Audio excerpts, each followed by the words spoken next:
வீரபாண்டி சேலம்ல மிக முக்கியமான ஒரு தொகுதியாக பார்க்கப்படுது. திமுக சார்பில் தருண், அதிமுக சார்பில் பாலாஜி சுகுமார், நாம் தமிழர் சார்பில் ராஜேஷ், தாவேகா சார்பில் பழனிவேல் களத்தில் இருக்கிறாங்க. திமுக வேட்பாளர் தருணுக்கு ஆதரவாக அமைச்சர் ஏவா வேலு முழு வீச்சில் களத்தில் இறங்கி செயல்படுறாரு. நம்ம தெரியும், அமைச்சர் ஏவா வேலு பொறுப்பு அமைச்சராக இருந்து இளைஞரணி மாநாட்டிலிருந்து பல விஷயங்கள் அங்கே முன்னெடுத்து நடத்தினார்.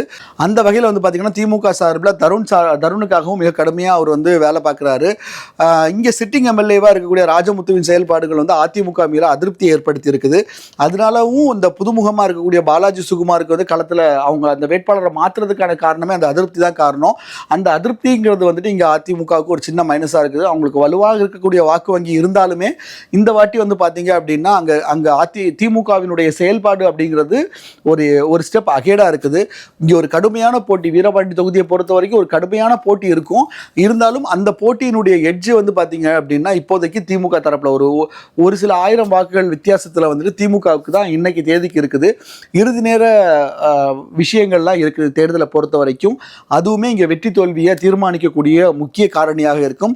தாவேகாவும் 25% அதிகமான வாக்குகளை இங்கே வாங்குறத நம்மளால் பார்க்க முடியுது.